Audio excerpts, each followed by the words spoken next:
Bueno, feliz sábado a todos.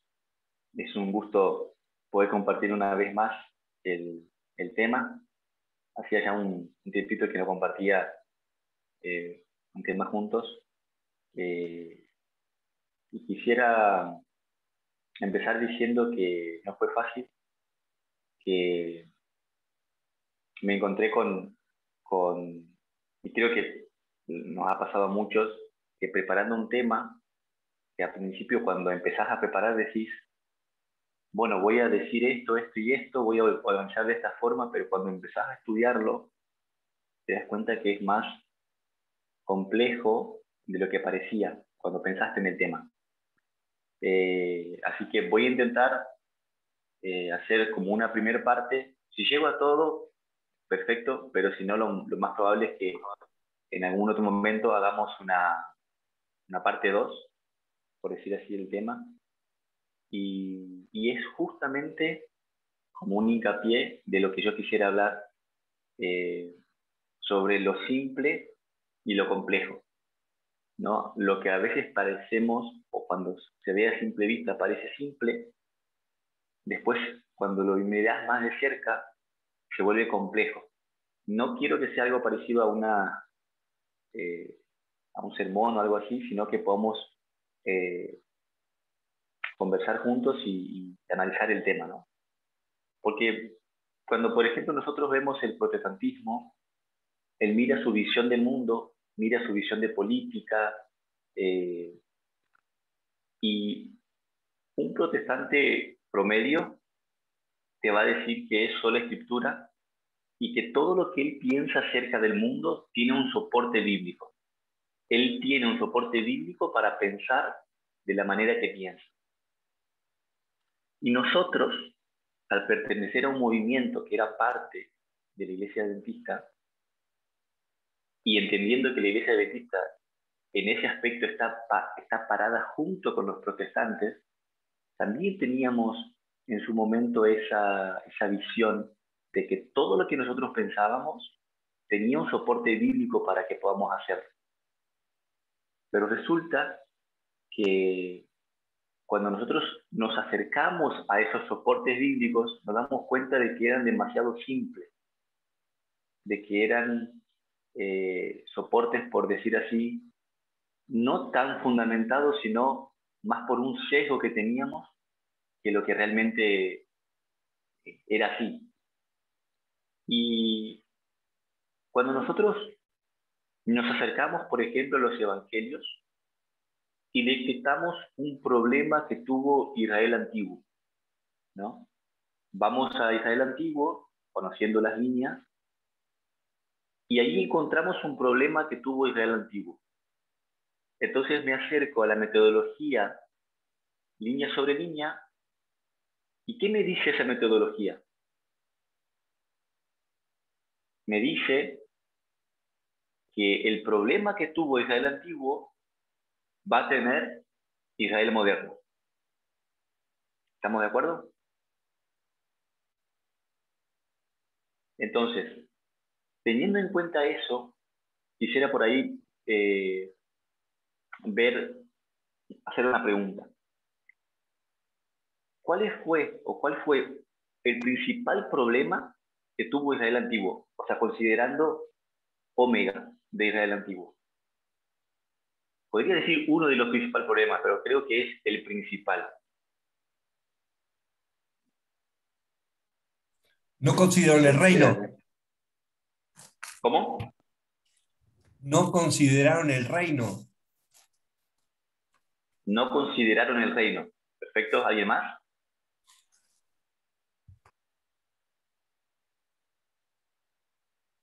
O quisieras, quizás, ¿Cómo Eduardo, leían ¿no? las ¿Le respondiste? escrituras? Bien. ¿Quisieras ampliar por la duda, Eduardo, lo que dijiste? Eduardo, no, no sé si... No, no fue Eduardo. El no considerar el reino. ¿Quisieras ampliar un poquito? No tuvieron en cuenta al rey, lo que era lo que pretendía el rey. Ellos hicieron Bien, una idea perfecto, distinta, un rey guerrero. perfecto. Ok. Creo que se Ahora, refiere a la naturaleza del rey y del reino, cuáles eran sus verdaderas características. Ellos pensaban que tendría determinadas características, las cuales tanto el rey como el reino, porque son cosas intercambiables, no tenían. Entonces, pensaban que el rey que iba a venir, como decía Orlando, creo que es, era de una naturaleza, iba a ser un rey guerrero que les iba a liberar literalmente de su esclavitud con los romanos, cuando no era así, no era una esclavitud, no era una liberación o no era una reforma de Israel como Estado, la liberación de sus enemigos, sino era una reforma más bien en lo espiritual, y lo que estaba haciendo Dios era una separación con su reino literal.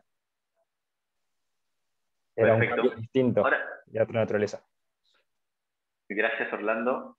Perdón que me confundí con Eduardo. Orlando, gracias. Esteban también.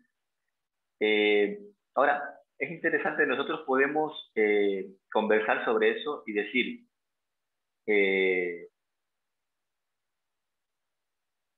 todo lo que nosotros dijimos ahora es porque nosotros miramos más allá de lo que ellos miraron. Ahora, si nosotros estuviéramos en ese entonces, ¿será que podríamos decir que lo que ellos decían tenían fundamentos eh, bíblicos para hacerlo? No, nos hubiese pasado lo mismo. Exactamente. Ahí está hablando. Nos hubiese pasado lo mismo. ¿Sí? Ellos sí tenían fundamentos bíblicos para hacerlo. Claro, sí, sí. Tenían fundamentos bíblicos. Es verdad. Creo que Orlando se refería justamente a que no responderíamos de esta manera. Quizás lo más probable es que estemos del lado de la misma manera de pensar. Ellos tenían una visión equivocada del carácter del Mesías. Cómo sería, cómo actuaría, qué iba a hacer, cómo se comportaría. Ahora, ese concepto, ¿de dónde lo sacaron? Lo sacaron de una lectura Y literal de la Biblia. perfecto. Pero si yo voy a los evangelios, Esteban, estoy de acuerdo con vos, podríamos encontrar un montón de escritos, por decir así, que darían soporte a lo que ellos pensaban.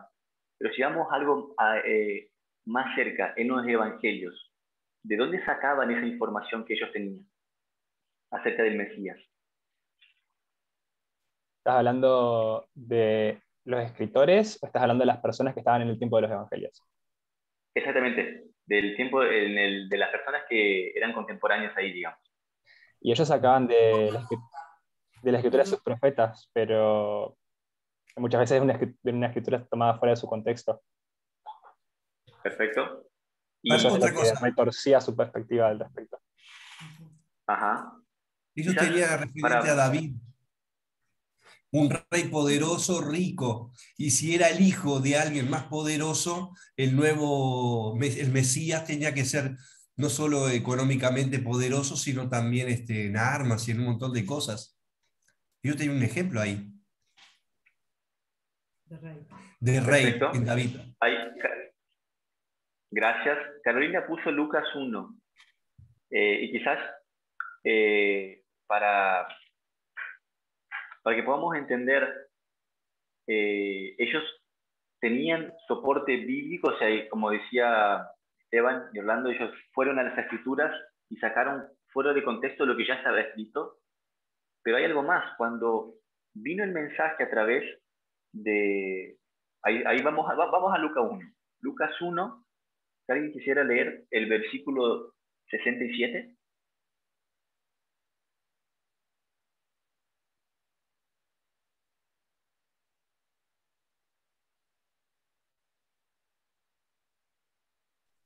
Yo puedo leer si querés. Y Zacarías, Por su favor. padre, fue lleno del Espíritu Santo y profetizó diciendo.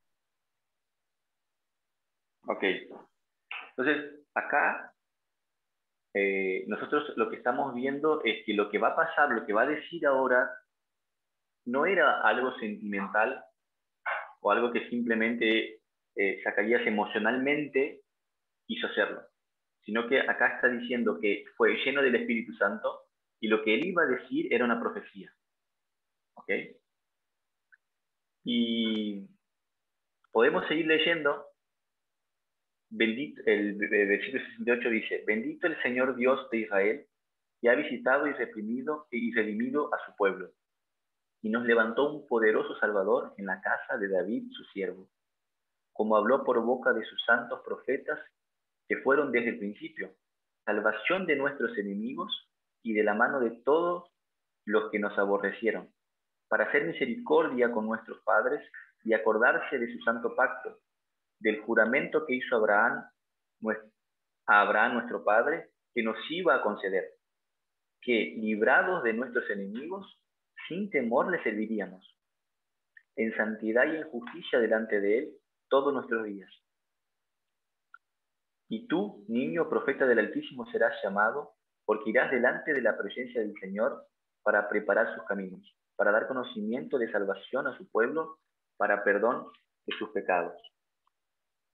Por la entrañable misericordia de nuestro Dios, con la que nos visitó desde lo alto de la aurora, para dar luz a los que habitan en tinieblas y en sombra de muerte, para encaminar nuestros pies por caminos de paz.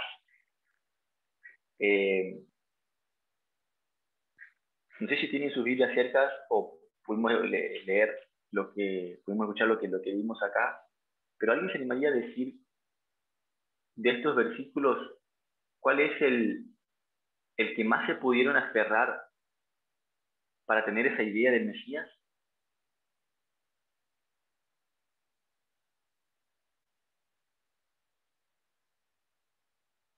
La liberación de los opresores. Ellos se aferraron a esa parte, no vieron lo de la paz y el perdón de los pecados. Perfecto. El 71 dice salvación de nuestros enemigos y de la mano de todos los que nos aborrecieron. Y después el 74 dice librados de nuestros enemigos, sin temor les serviríamos. Perfecto. Ahí tenemos dos textos que creo que son los más, digo entre comillas, ¿no?, problemáticos para entender el carácter de Mesías. Ellos se aferraron a eso y se quedaron solamente con eso. Y esta es una parte importante. Ellos se quedaron solamente con eso. ¿Por qué digo solamente con eso? Porque viene Jesús y empieza su ministerio, y su ministerio de alguna manera le hacía una pregunta a ellos.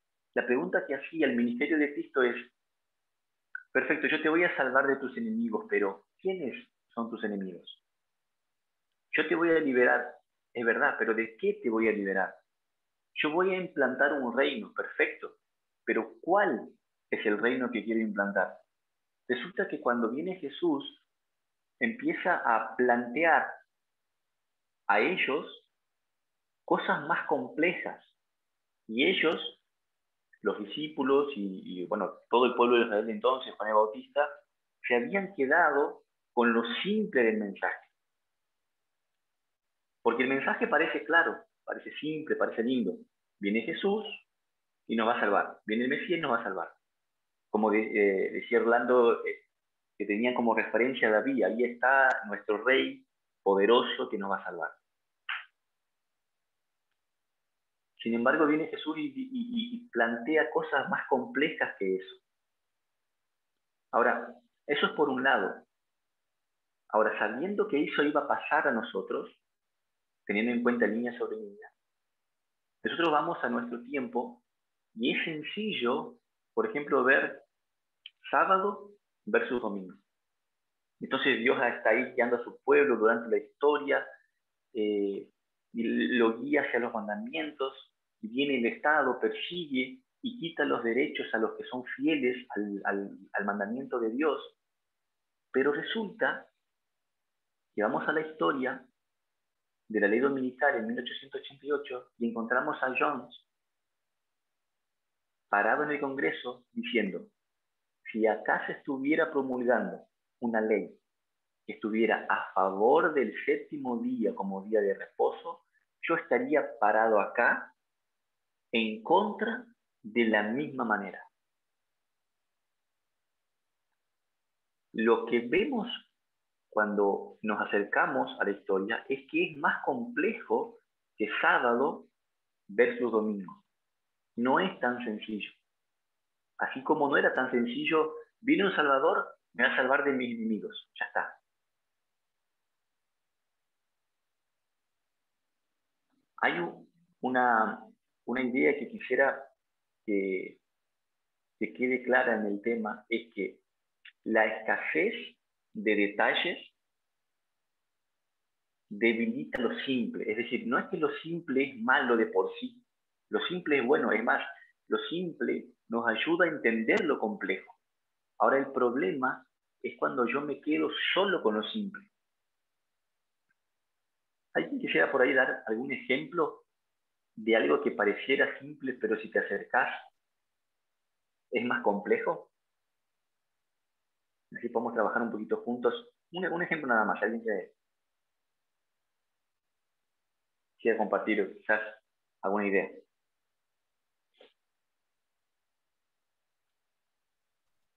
Yo tengo una, si querés. Sí, Podría sí. ser más que si algo así, ¿no? Pero creo, digo yo. Una que es muy clara, que la vi hace poquito, son las trompetas, exactamente, justo lo puso Mika en el chat. Son las trompetas, por ejemplo, si pensamos en las primeras 4 trompetas, cuando las vemos en Apocalipsis, nosotros siempre cuando las estudiamos las alineamos con lo que es la caída de Roma, que son distintos pueblos bárbaros que asaltan a Roma. Ahora, cuando nosotros estudiamos la historia, o sea, en el texto de Apocalipsis lo vemos como 1, 2, 3, 4, un orden específico, una tras de la otra, ningún problema, claro, simple, sencillo de entender. Pero cuando vamos a la historia nos encontramos con que la primera dura un poquito, la segunda es bastante larga, bastante amplia, la tercera está dentro de la segunda y la cuarta está como 50 años más adelante, más o menos, muy separada de las otras 3. Entonces, ahí ya vemos que es bastante más complejo y no tan sencillo como parecía en el texto bíblico. En el texto bíblico parecía 1, 2, 3, 4, bien simple, cuando en realidad es 1, 2, 3 y la 4 más al final. Y en realidad cuando nosotros estudiamos con mayor nivel de complejidad la historia de la caída de Roma, vamos a ver que no son solamente esos únicos 4 pueblos bárbaros los que atacan a Roma y los que generan los problemas que estaban ocurriendo en Roma en esa época. Roma venía de una época de muchas crisis, de invasiones bárbaras, de problemas económicos, de crisis estatales, al punto de tener golpes de Estado, sucesiones de muchos reyes en muy poco tiempo. Cuando vemos eso vemos que en realidad la historia es muchísimo más compleja que solamente esas 4 trompetas.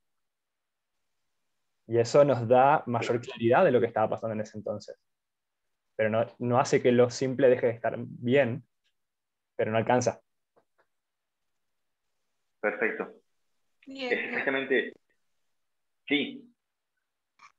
Creo que hay como muchísimos ejemplos. Toda la Biblia es así. Y si pensamos, por ejemplo, en Daniel 8, en cuando murió Alejandro y se salta una porción gigante de la historia hasta que estén los 4 generales. Ese es un ejemplo. Otra cosa que estábamos hablando con Nico también esa semana, también podemos aplicar eso a las parábolas que se hacen para que podamos entender cosas hoy.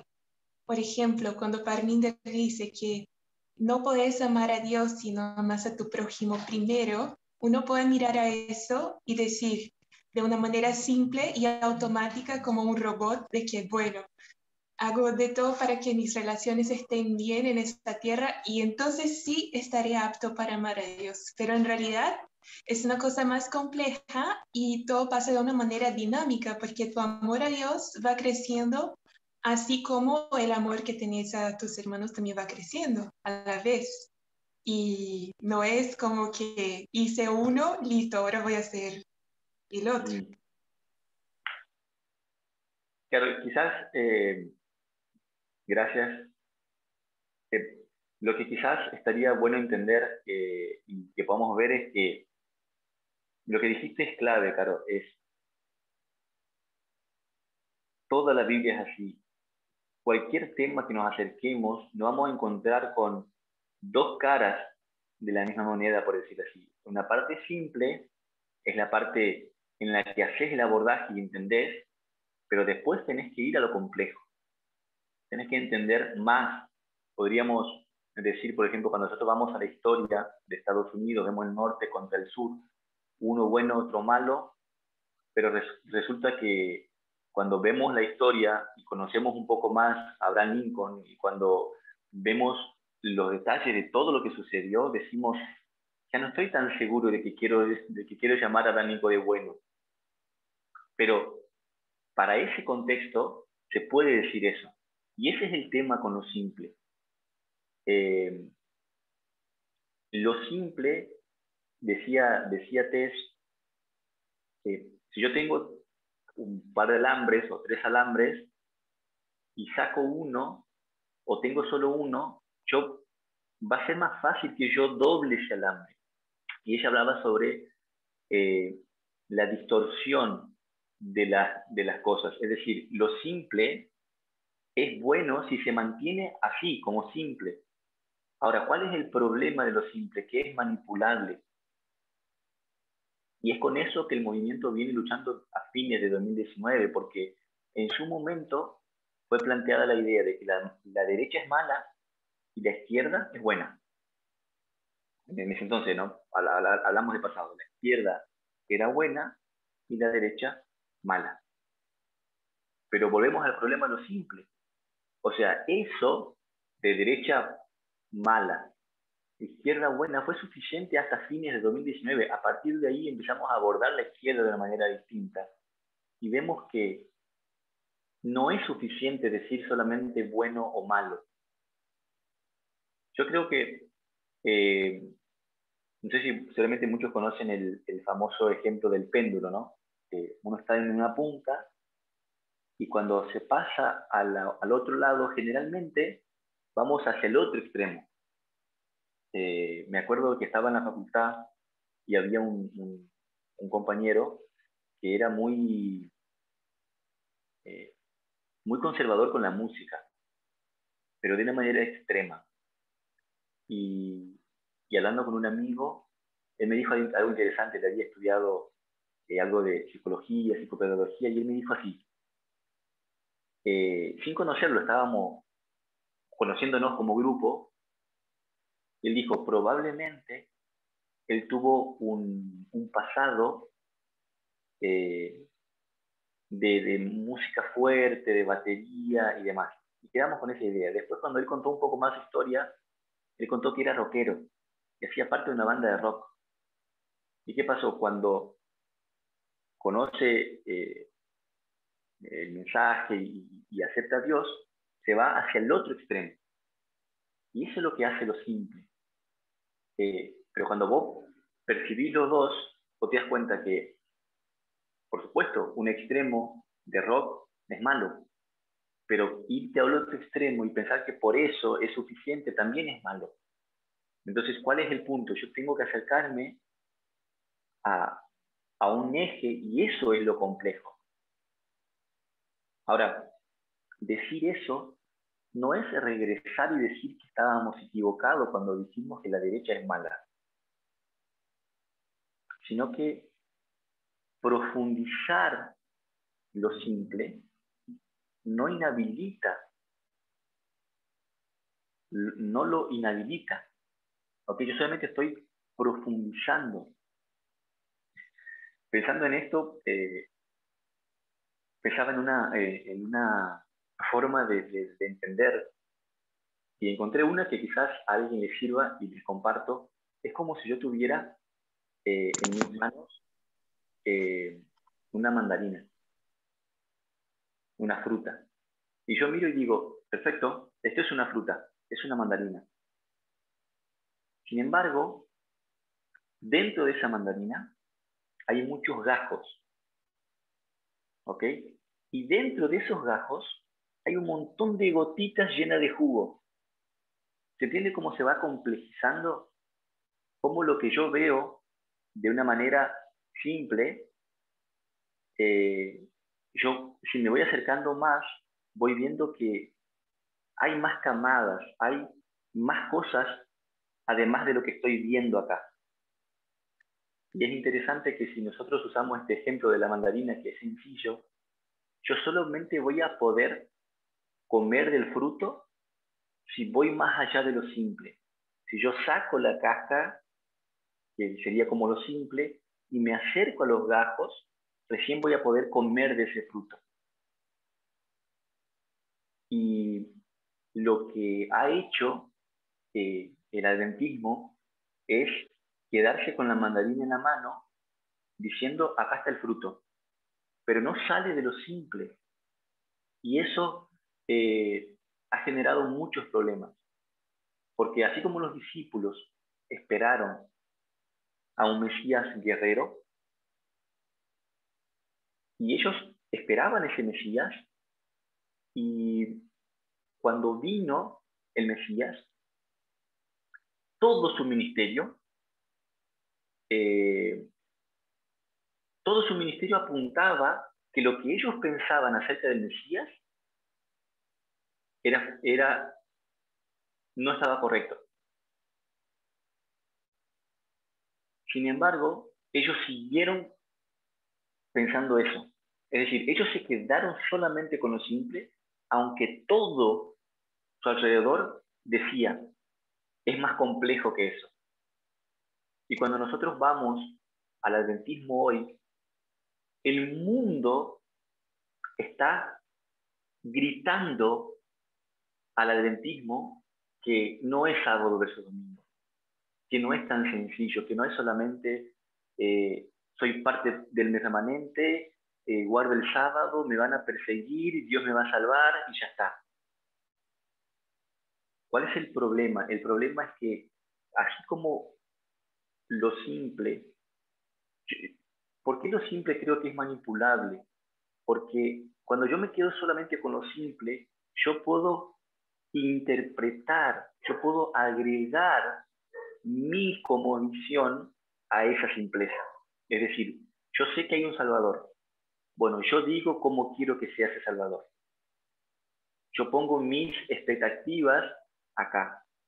Me va a salvar de mis enemigos. Bueno, yo digo quiénes son mis enemigos. ¿Se entiende? Ahora, cuando yo voy a lo complejo y dejo que lo complejo me explique, yo al complejo no lo puedo manipular. Cuando yo voy a las líneas, yo no puedo manipular las líneas, pero sí puedo manipular lo que está pasando hoy. Hay publicaciones, por ejemplo, que veo de hermanos adventistas que dicen acerca de todo lo que está sucediendo en el mundo. Uno de las publicaciones que he visto estos días decía, el mundo hierve, pero Dios levantó un pueblo para predicar un día santo para que descansemos y va a venir a buscar ese pueblo. Es decir, en medio de todo el caos, ellos solamente ven el sábado. Ahora, para que quede claro, ¿está mal ver el sábado? No. El problema es cuando nos quedamos solamente con eso. Y eso quisiera que quede claro en este tema. Cuando nosotros vemos lo complejo, no inhabilita lo simple. Volviendo al ejemplo de la naranja, que yo, de la mandarina o la naranja, cuando yo pelo esa fruta y me la como, no inhabilita que antes era una cáscara, o sea, era de esa forma, pero no me puedo quedar solamente con eso, si no, no voy a disfrutar lo que tengo adentro, no voy a ver. Entonces, hablando con Matías, si no me equivoco, sí, me decía, hablando sobre esto, otra publicación que pudo ver es, Dios permite la guerra entre Ucrania y Rusia para que podamos mirar a Mateo 24. Es como, todo está apuntando a que nuestra visión o que la visión del adventismo es incorrecta. Sin embargo, se abrazan de esa manera, como los discípulos que cuando Cristo estaba por ascender, le preguntaron, ¿es ahora que vas a instalar tu reino? O sea, ¿ahora vas a redimir a Israel? O sea, pasó todo lo que pasó, pasó la cruz, y ellos seguían pensando, ¿es ahora? ¿Ahora va a pasar lo que esperamos? O sea, se abrazaron de tal forma lo simple que esperaron ese simple, hasta hasta lo último. Y de la misma manera hoy está haciendo el adventismo. Y de la misma manera nosotros hoy tenemos ese desafío. Cuando nosotros dijimos, la derecha es mala, uno de los problemas que tuvo el movimiento es el liberalismo. Entonces yo puedo esto, puedo lo otro, perfecto, entonces me voy. Y eso, todo eso que hacemos es simple. Es trabajar con el mensaje solamente desde un abordaje simple. Pero Dios nos está llamando a mirar lo más complejo. A partir de 2019 empezamos a profundizar en la izquierda y ver, a ver, perfecto, el bueno y lo malo sirvió para su momento. Pero hoy necesitamos abordar más específicamente para entender lo complejo de eso. Quizás como una idea final, como un mensaje final, no tengamos miedo de lo complejo. Antes pidamos a Dios la capacidad para entenderlo. Porque a veces nosotros estamos acostumbrados de lo simple. O sea, venimos de la rama protestante. El adventismo, cuanto más conozco el mensaje, más me doy cuenta de lo abrazado que está el adventismo a lo simple.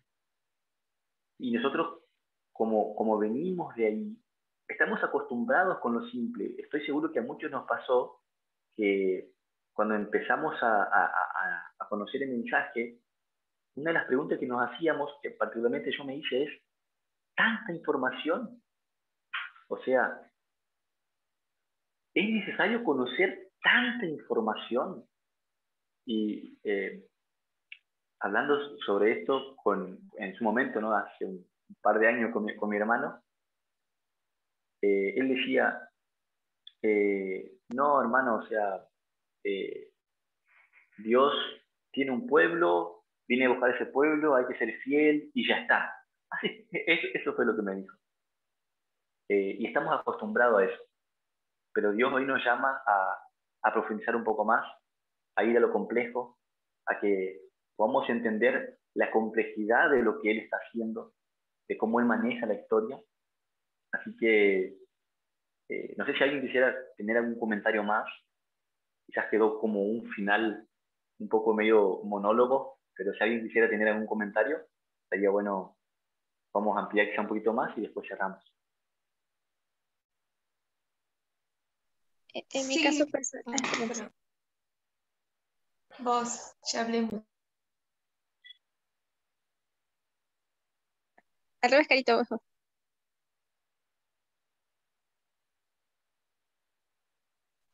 ¿Se cortó? Sí. Creo que Rolando levantó la mano. Sí, Raquel. Ok, Raquel. ¿Cómo estás, Diego? Tú sabes que nosotros cuando conocimos el mensaje fue porque, claro, evidentemente estábamos en la iglesia y una de las cosas que nos habíamos dado cuenta era que desde un principio nos habían dado leche. Decíamos que nos daban leche. Íbamos y bebíamos leche y como que teníamos ganas de masticar, bien como decía Esteban. Y teníamos ganas de masticar y algo que nos llamaba a que algo nos estaba faltando. Y bueno, gracias a Dios conocimos el movimiento y entendemos que también eso que tú decís de simple está muy arraigado en nuestra iglesia por el hecho de que siempre seguimos con aquel escrito está. Y está escrito y eso solamente. Pero también cuando Dios le dice que cierre el libro, que será para un tiempo después, tampoco nos preocupamos de querer saber ese tiempo después. ¿Me explico? Si estando en la iglesia, como que no teníamos la idea de seguir buscando ese tiempo después. Y cuando se te despierta esa inquietud de saber qué era ese tiempo después, que debía cerrar ese libro, ahí fue que gracias a Dios, como digo, hemos conocido, bueno, evidentemente a todos ustedes y a Teti también. Gracias, Raquel. Matías, hay un par que quieren hablar, así que estaría bueno. Matías. Sí, yo estaba pensando en el movimiento milerita cuando bueno, se presenta este mensaje, vemos la pancarta de 1843, y el mensaje se le presenta a los protestantes. Uno ve la pancarta donde la cruz está sumamente pequeña, donde hay números extraños, 1843, 1260, 1290, 1335, fechas como 508, 538. De repente la historia de Babilonia, Medo-Persia, Grecia, Roma, todos acontecimientos históricos se volvió relevante, los musulmanes, 391, 1840. De repente el mensaje se hizo tan complejo y una de las críticas que hacían los protestantes era que todo eso no era necesario, porque lo único que necesitabas para ser salvo era Cristo, Cristo y el crucificado. Era simple. Entonces, pienso, nosotros llegamos a este periodo de la historia donde muchas personas, el adventismo presenta algunos mensajes, en este caso lo mismo, dicen, tenemos que seguir predicando de Cristo y el crucificado. Entonces no podríamos esperar menos que en este periodo de reforma la historia se vuelva mucho más compleja, que ahora tengamos una comprensión mucho más abarcante de la historia y de cómo Dios ha ido vinculándose con el ser humano en todos esos huecos de historia que ni siquiera están en ningún libro inspirado. Entonces, es como que no hay manera que esto se vuelva más simple. Sí o sí se vuelve más complejo. Gracias, Mati. ¿Puedo aportar algo que dijo Mati? Sí, Esteban. Siguiendo lo que dice Mati, no tendría sentido que fuera de otra manera, porque si ya la forma en que Dios obró anteriormente contradecía eso que decían los protestantes, si en ese entonces, en el tiempo de los minoritas, ya no era válido lo que decían los protestantes, hoy tampoco sigue siendo válido. Que no significa que esas cosas no sean importantes, pero no es el punto. O sea, ya se da por entendido eso, digamos. Gracias, Esteban. Mica. No le quería robar el lugar a Caro, por eso me había callado. No sé si ella quiere decir todavía, si no, para no hacerlo largo, digo ahora. No, amiga, vos. Perdón.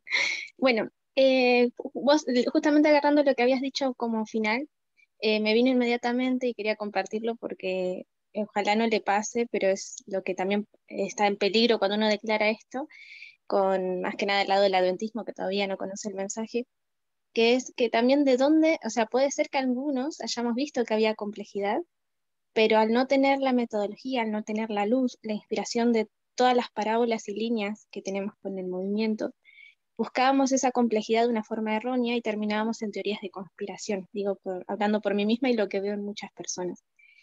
Entonces veíamos, hay una complejidad, hay más para ver, pero lo veíamos por un lado totalmente incorrecto y hacíamos agua completamente. Entonces, volviendo también a algo que Tess habló sobre cómo entonces interpretar esa complejidad, que es muy importante, es con el uso correcto de una lectura lateral donde tomamos la inspiración, que no es solo la Biblia y el espíritu y profecía, sino también las líneas y todo lo que vemos en nuestro tiempo, más una lectura lateral de las fuentes externas. Entonces, esto de poder ver la realidad actual, el pasado, más la inspiración de una forma correcta, para no caer en el peligro de interpretar esa complejidad, como había dicho ya, siendo reiterativa de forma errónea, ¿no? Que bueno, era esa idea, ¿no? Gracias, Mica. Lo que vimos en el sueño de Irene White, ¿no? Es que lo único que nos mantendría firmes son las sogas. Y cualquier, digamos, depender de cualquier otra cosa es peligroso, ¿no? Gracias, Mica. Caro, así llamamos. Sí. Si pensamos en el camino que tenemos que recorrer, digamos, si pensamos en la visión de Elena, en que estamos en carruajes y luego nos pasamos a caballos y luego nos empezamos a caminar, y luego teníamos que sacar los zapatos, como es así, siempre que nos encontramos con una verdad y empezamos a explicarla, las cosas se van haciendo más acuradas, digamos. Todo se pone más preciso, porque básicamente lo que estamos haciendo con cada luz que nos llega es explicar de realmente cómo tal cosa se aplica. Y eso es bueno porque te da libertad ¿cómo es? De interpretación, pero a la vez también puedes equivocarte. Es como la democracia, te da libertad de elegir, pero puedes elegir mal. Y es así, como dijiste, ¿no? Como en nuestro camino cada vez se va haciendo más angosto porque en cada paso vamos definiendo más y más las cosas. Como dijimos, el feminismo está bien. Y ahora decimos, no, no es cualquier feminismo, es el feminismo radical. Y entonces, si uno deja de complejizar las cosas, que en realidad es explicar y definir las cosas como son, imagínate en el camino qué pasa. Nosotros nos estancamos. Es como que dejas de proseguir porque decidiste no complejizar las cosas, no definir las cosas. En realidad estás rechazando la guía de Dios y la luz que Dios te... Si dejas de complejizar, de explicar, no vas a seguir el camino hacia el cielo. Amén. Gracias, Caro. Creo que es complejo el tema y se podría seguramente dar a mucho más, ¿no? Y podemos hablar mucho, mucho sobre esto, pero es interesante entender, o es importante entender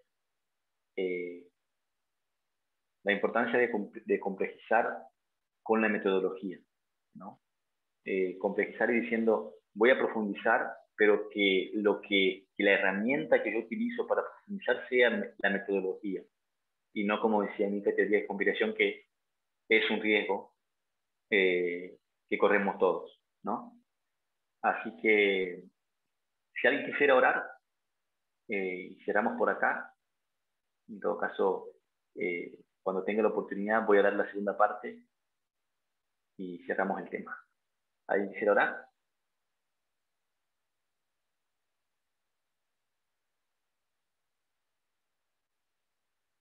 Perfecto. ¿Oro yo entonces?